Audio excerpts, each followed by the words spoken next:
Most വെബ്സൈറ്റുകളിലും repeat ആയിട്ട് വന്നുകൊണ്ടിരിക്കുന്നത് same വൾനറബിലിറ്റീസ് തന്നെയായിരിക്കും.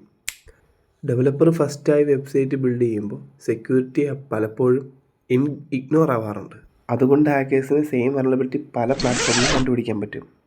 സെക്യൂരിറ്റി റിസർച്ചേഴ്സ് ടോപ്പ് 10 ആയിട്ടുള്ള വൾനറബിലിറ്റിയുടെ ലിസ്റ്റ് പുറത്തു വിടുന്നുണ്ട്. അതാണ് OWASP ടോപ്പ് 10 വൾനറബിലിറ്റീസ്. ഇതാണ് വേൾഡിൽ തന്നെ ഏറ്റവും കോമൺ ആയിട്ടുള്ള വൾനറബിലിറ്റീസ്. അതുപോലെ കമ്പനീസ് യൂസ് ചെയ്യുന്ന സെക്യൂരിറ്റി ചെക്ക് ലിസ്റ്റും ഇതായിരിക്കും. അതുപോലെ പെൻ ടെസ്റ്റേഴ്സ് കാണാതെയാണെങ്കിലും പഠിക്കേണ്ട ഒരു കേസാണ് ഈ OWASP ടോപ്പ് 10.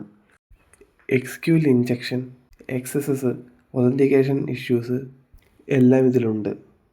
ഇതുപോലെ ഒരുപാട് വൾനറബിലിറ്റീസ് അതിനകത്ത് ലിസ്റ്റ് ചെയ്തിട്ടുണ്ട്. ഒരു റിയൽ പെൻ ടെസ്റ്റർ ആവണമെങ്കിൽ ഈ 10 സ്ട്രോങ് ആയിട്ട് തന്നെ അണ്ടർസ്റ്റാൻഡ് ചെയ്തിരിക്കണം. ഇതാണ് ഫൗണ്ടേഷൻ. OWASP ഓരോ 5 വർഷം കൂടുതലും പുതിയ 10 വൾനറബിലിറ്റി ലിസ്റ്റ് ചെയ്യും. ഈ ലാസ്റ്റ് ലിസ്റ്റ് വന്നത് 2025 പറ്റിയൊക്കെ കൂടുതൽ അറിയാൻ താല്പര്യമുണ്ടെങ്കിൽ നമ്മുടെ അക്കൗണ്ട് ഒന്ന് ഫോളോ ചെയ്ത് വെച്ചേക്ക്.